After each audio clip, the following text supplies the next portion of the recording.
guys, this is 7.3.1. This is for the day that I am not going to be in class, unfortunately. We're just going to cover 7.3.1, which is systems of equations with three variables. We are not going to go into the matrices part. That we'll do that next class when I'm there. We're going to keep it fairly straightforward. We're dealing with systems of equations like we did in 7.1, but we're adding this extra variable z.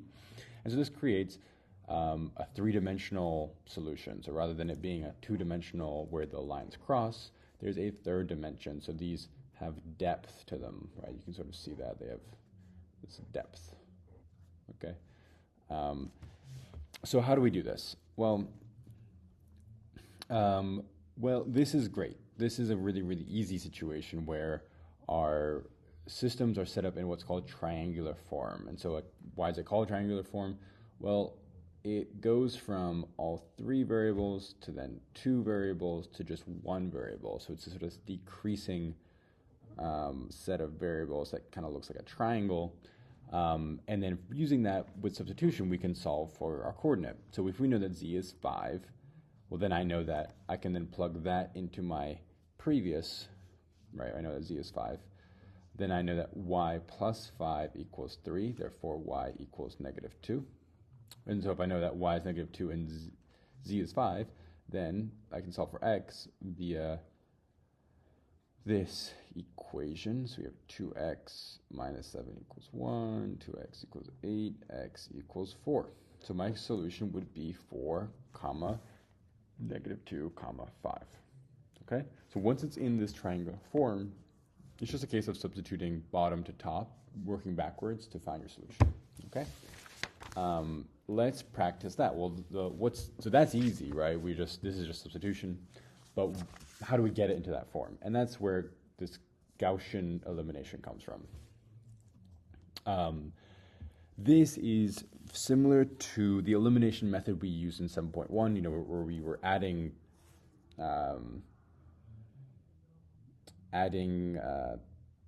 the equations together to eliminate variables, right? But in this case, we have three variables, so it's a little more complicated.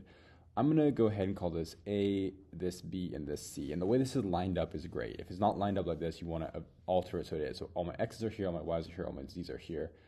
And then I've got my coefficient, my numbers here, my constants here. Okay? So how can I combine these to eliminate the variables? Well, I can see here that I have x and negative x here. So if I added a to b, I could eliminate x. So I'm going to go ahead and do that. What's kind of confusing is when you can manipulate the rows and add them together, but still leave that row as it is. So here I'm going to change b to be like a plus b. But that doesn't change a. Right? A is just staying as it is. I'm just saying, okay, well, B, I'm going to add A to B, and that's my new B.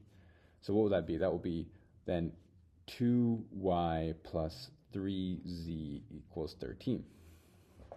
Well, I'm pretty happy there, but now I need this third one to be, to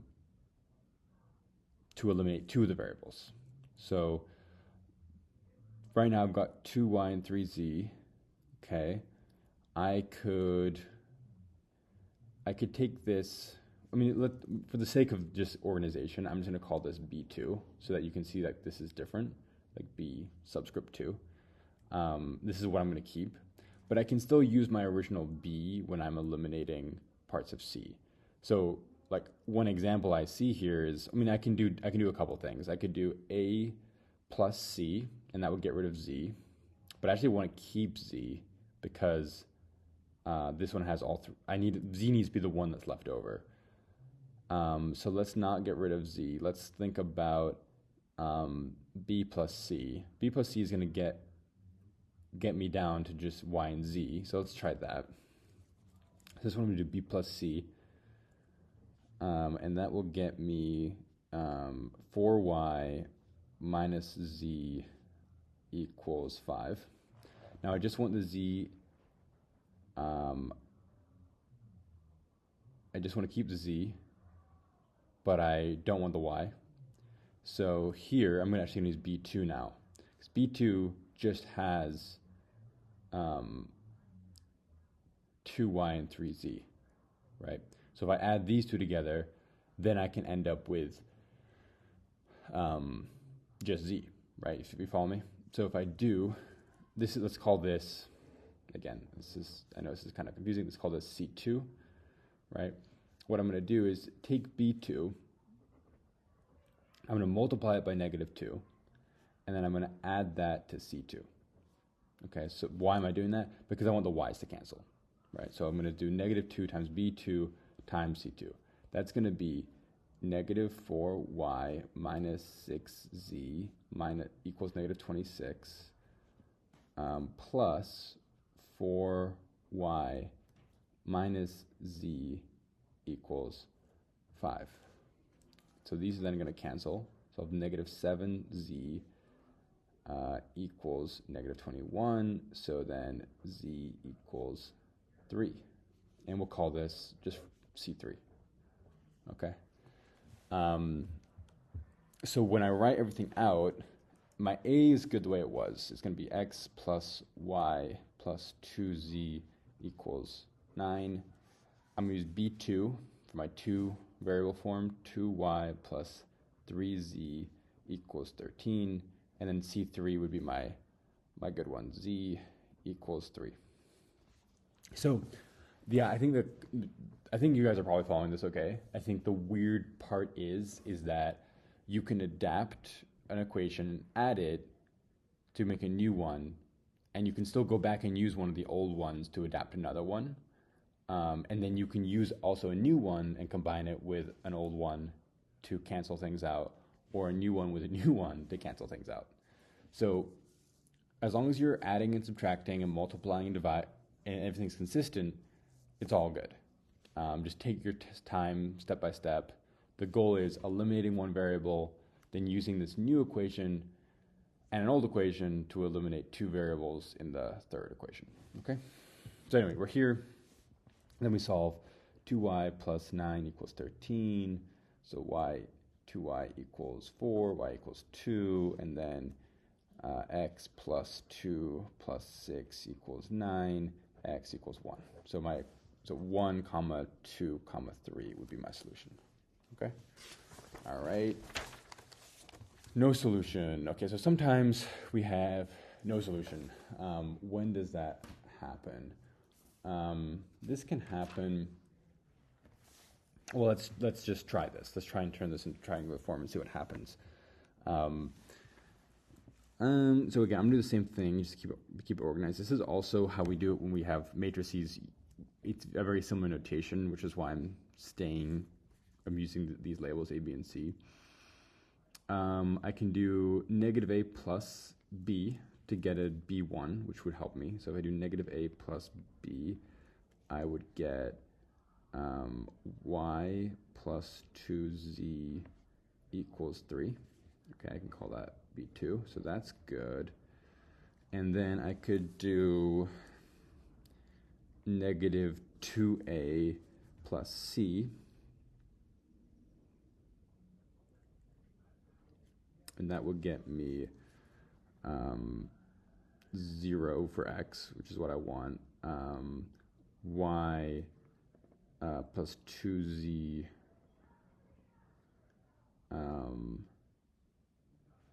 equals 7. But the problem is, see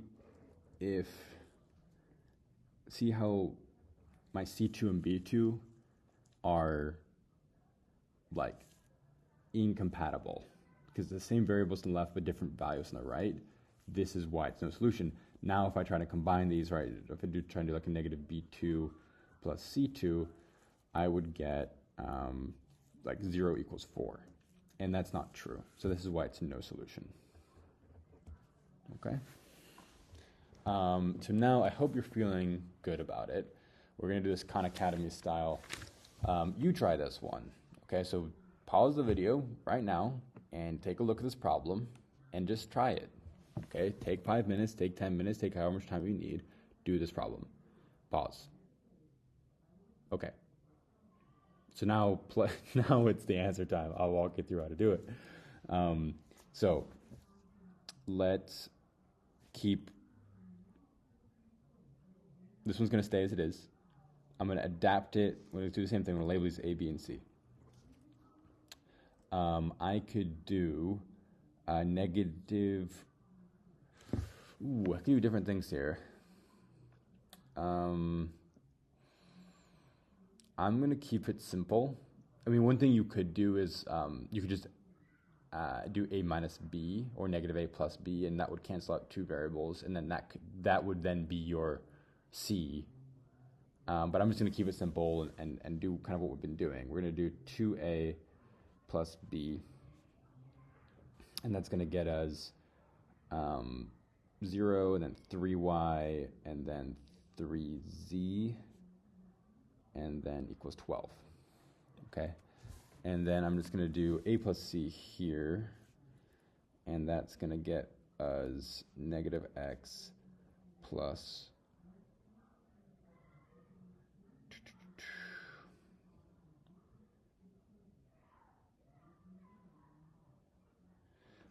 this way is not going to work. Negative x plus, I'll keep going, but it's not going to work out. Negative x plus 3z equals 1. So the problem here is, like, if I combine my B2 and C2, it's going to like leave me with two variables, because they basically need to share the same missing variable. So that's not going to work out for me. Instead of doing that, let's think about what else I could try. Even though like this doesn't seem to make sense, it will help us by doing 2A plus C. That's going to cancel out the x's here. So we would have y plus 4z, there we go, equals 7. Okay, so again, the reason A plus C doesn't help me is because then I've got x and z and then y and z, and when I combine them, I'll end up with x and y again, and the goal is to get down to one variable. Your B2 and your C2 should have the two same, the two same variables. Does that make sense? That way, you're allowed to combine these to get it down to one variable. Okay, then just to my final step here, combining these, we will do, I can just get rid of the y's. So I can do B2 plus negative 3C2. And that would get me, the y's would cancel. And then it would be negative 9z, negative 21, 12 minus 21 is 9, negative 9.